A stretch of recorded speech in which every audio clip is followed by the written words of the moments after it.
Hello everyone, আজকের এই লেসনে আমি আপনাদেরকে বলবো যে কিভাবে আমরা বাই বক্স উইন করতে পারি এবং বাই বক্স উইন করে বেশি টাইম আমরা কিভাবে একটা প্রোডাক্টের সেল নিয়ে আসতে পারি।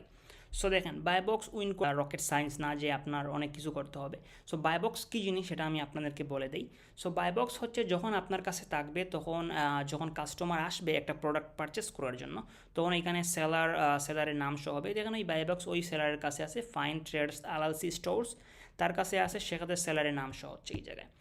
সো দেখেন, বাই বক্স যখন আপনার কাছে থাকবে তখন কাস্টমার এইভাবে আসবে। সো এইগুলো কিন্তু কাস্টমার দেখতে পারবে না, কারণ কাস্টমারের কাছে তো আর এক্সটেনশন নাই। সো সে তো আসছে জাস্ট প্রোডাক্ট পারচেস করার জন্য, সে সার্চ করলো, অ্যামাজনে এটা আসলো, সে এখানে চলে আসলো।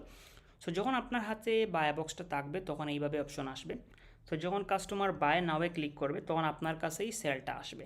সে যদি অ্যাড টু কার্ড করে তাহলে তার অ্যাড টু কার্ডে হবে, তারপর ওইখানে গিয়ে সে কার্ডের ইনফরমেশন দিয়ে পারচেস করবে, আপনার কাছেই সেলটা আসবে, অন্য কারো কাছে যাবে না।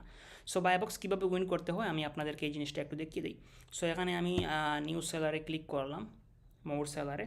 সো বাই বক্স আপনি উইন করার জন্য আপনাকে মোস্ট ইম্পর্টেন্ট যেটা সেটা হচ্ছে আপনাকে এফবিএ করতে হবে। এফবিএম সেলাররা খুবই কম বাই বক্স পায়। সো আমরা যেহেতু হোলসেল এফবিএ করতেছি, আমাদের কাছে তো অলরেডি প্রাইম বেস যেটা সেটা তো থাকবেই, আমরা এফবিএ সেলার।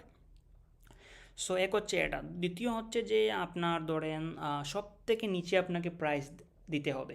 আপনার যদি প্রাইস সব থেকে একদম লো হয় তাহলে আপনি সেকেন্ডের মধ্যে বাই বক্স উইন করবেন, ঠিক আছে। এবং 3 নম্বর যে জিনিসটা, আপনার ডেলিভারি যে টাইমটা সেটা যদি ফাস্ট হয় তাহলেও আপনি বাই বক্স পাবেন। যেমন ধরেন আপনার প্রোডাক্টটা অ্যামাজন পাঠিয়ে দিল, সরি প্রেপ সেন্টার থেকে অ্যামাজনে যাচ্ছে, সেটা কিন্তু রাস্তায় আছে এখনও। সো সেক্ষেত্রে ডেলিভারির টাইম যেটা সেটা 15 দিন 20 দিন দেখাবে। সো যদি আপনার প্রোডাক্টটা অ্যামাজন ওয়্যার হাউসে গিয়ে পৌঁছে যায়, তখন অ্যামাজন এফসি ট্রান্সফারে সেটাকে পাঠিয়ে দিল, সেটা হয়তো 5 দিন 7 দিন দেখাবে, তখনও আপনার হাতে বাই বক্স না আসার সম্ভাবনা আছে। সো যখন আপনার কাছে ফুল আপনার যতগুলো ইনভেন্টরি আছে সমস্ত ইনভেন্টরি অ্যাক্টিভ এবং সেগুলো ফুলফিলমেন্ট হওয়ার জন্য প্রপারলি রেডি, তখনই কিন্তু আপনি সেম ডে ডেলিভারি কাস্টমারকে দিচ্ছেন। তখন কি হবে, তখন আপনার কাছে বাই বক্স উইন করার কী হবে, তখন বাই বক্স উইন করার যে পারমিশনটা সেটা আপনি পেয়ে যাবেন এবং আপনার কাছেই বাই বক্সটা থাকবে। এরপরে হচ্ছে আপনার অ্যাকাউন্টে অনেক বেশি রিভিউজ রেটিং থাকতে হবে, 100% রিভিউজ রেটিং থাকতে হবে, ফিডব্যাক কাউন্ট অনেক বেশি থাকতে হবে। দেখেন এখানে ফিডব্যাক ওর 16, আরেকটা সেলারে দেখেন 5, আরেকটা সেলারে 1, 4, 50% পজিটিভ রিভিউ অনলি। একদম নিউ সেলার, এখানে লিখাই আছে নিউ সেলার, দেখেন new seller, just launch new seller. So আপনার যদি রিভিউ রেটিং 100% পজিটিভ ফিডব্যাক থাকে এবং আপনার যদি রিভিউজ অনেকগুলো থাকে, তাহলে কিন্তু আপনার বায়োবক্স পাওয়ার সম্ভাবনা অনেক বেশি। সো এখানে ওই জায়গায় বায়োবক্সে গিয়ে আমি আপনাদেরকে দেখিয়ে দিই, তাহলেই ভালো বুঝতে পারবেন। সো এখানে দেখেন এই সেলারটা জাস্ট নাও কে আছে, জাস্ট নাও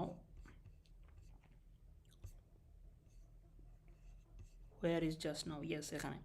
সো এখানে এই সেলারটা বর্তমানে বায়োবক্স উইন করে বসে আছে, তার 1 রেটিং, ঠিক আছে, only 1 rating, 100% positive feedback. So এখানে দেখেন ওই সেলারটা সব থেকে বেশি বায়োবক্স নিছে, 11%, 12 দিন আগে, সে বর্তমানে আউট অফ স্টক। তারপরে ওই সেলার 2 ঘন্টা আগে পাইছে, তারপর আরেকজন সেলার দেখেন 7 ঘন্টা আগে পাইছে, 1 দিন আগে পাইছে বায়োবক্স, 16 ঘন্টা আগেও পাইছে, 14 ঘন্টা আগেও পাইছে, রাইট না ও সেল করতেছে। সো এইরকমভাবেই আসলে অ্যামাজনে একটু পর পর ওই সেলারকে বায়োবক্স দিতেই থাকবে। কিন্তু আপনি যদি চান যে আপনি সব সময় বায়োবক্সটা আপনার হাতে রাখতে, সেক্ষেত্রে আপনি কম্পিটিশন নাই এরকম সেলারে যাবেন, এরকম লিস্টিংয়ে যাবেন। এখানে দেখেন 52 জন সেলার সেল করতেছে, এখানে অনেক কম্পিটিশন। আপনাকে এরকম প্রোডাক্টে যেতে হবে যেখানে 5 জন 8 জন 10 জন সেলার আছে এবং গিয়েই প্রাইসটা ডাউন করে দিতে হবে, অর্থাৎ নিচে দিয়ে দিতে হবে, প্রাইস লো করে দিতে হবে, তাহলেই সবসময় বায়োবক্স পাবেন, প্লাস আপনি সবসময় সেলটা নিতে পারবেন। সো এটা অনলাইন আরবিট্রাজের প্রোডাক্ট, বিএসআরও অনেক ভালো, কোনো আইপি কমপ্লেন্ট কিচ্ছু নাই, অনেক ভালো প্রোডাক্ট। সো এখানে কিন্তু সবাই এসে সেল নিতেছে। সো এক্স্যাক্টলি ওইরকমভাবেই বায়োবক্স উইন করতে হয়। কোনো কোনো ক্ষেত্রে দেখেন আমি আপনাদেরকে আরেকটা জিনিস এখানে সিক্রেট জিনিস বলে দিই। যেমন ধরেন কাস্টমার কেউ ক্যালিফোর্নিয়া থেকে অর্ডার প্লেস করবে, তার এখানে সে ক্যালিফোর্নিয়ার জিনিসটা লাগাবে। যেমন আমি এই জায়গায় টেক্সাস করে দিতেছি, দাঁড়ান 78731। সো আমি টেক্সাস থেকে অর্ডার করলে কিন্তু এখানে অন্য আরেকটা সেলারের নাম আসবে, অর্থাৎ টেক্সাস ওয়্যার হাউসে যেই সেলারের প্রোডাক্টটা আসে ওই সেলারের কাছেই বায়োবক্সটা যাবে। এখানে কিন্তু অন্য সেলার থাকবে তখন টেক্সাস থেকে যদি কেউ পারচেস করতে যায়। ওয়ান মোমেন্ট, আর যদি কেউ আবার এখানে নিউ ইয়র্ক থেকে পারচেস করতে আসে তাহলে তার কাছেও কিন্তু অন্য আরেক সেলারের বাই বক্স যাবে। ঠিক এই রকমভাবেই অ্যালগোরিদমটা কাজ করে। এই জিনিসটা আসলে কেউ বলে না কাউকে। 13401 আমি নিউ ইয়র্কের জিনিসটা জিপ কোড লাগিয়ে দিলাম। যখন আমি নিউ ইয়র্ক থেকে পারচেস করব তখন অ্যামাজনের অ্যালগোরিদম এই জিনিসটা চেক করবে যে নিউ ইয়র্ক ওয়্যার হাউসে কোন সেলারের কাছে সবথেকে বেশি ইনভেন্টরি আছে এবং কে সবথেকে ফাস্ট ডেলিভারি দিতে পারবে তাকেই বাই বক্স দিবে এবং কাস্টমার এসেই বাই নাও করে ক্লিক করে ফেলবে। That's it. এইরকমভাবে এই অ্যালগোরিদম কাজ করে, এইভাবেই আপনাকে বাই বক্স উইন করতে হয়। বাট আপনি যদি বেশি সময় বাই বক্স নিয়ে রাখতে চান সেক্ষেত্রে আপনি প্রাইস নিচে নামাবেন, তারপর আপনি আপনার যে ইনভেন্টরি ওইগুলো দেখবেন যে কতগুলো স্টক আপনার কাছে আছে। অনেকগুলো স্টক থাকলে তো অটোমেটিকলি বাই বক্স আপনি পাবেনই।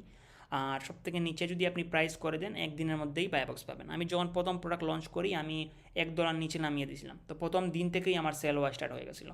সো এরকমভাবেই আপনি যদি বাই বক্স উইন করতে চান আপনার প্রাইস নিচে নামাতে হবে, ডেটে আছে সেটা সেম ডে ডেলিভারি হতে হবে কিংবা ফাস্ট ডেলিভারি হতে হবে, আপনার অ্যাকাউন্টে ভালো পজিটিভ ফিডব্যাক থাকতে হবে। এইরকমভাবেই এই অ্যালগোরিদম কাজ করে, এইভাবে করলে আপনারা বাই বক্স উইন করতে পারবেন।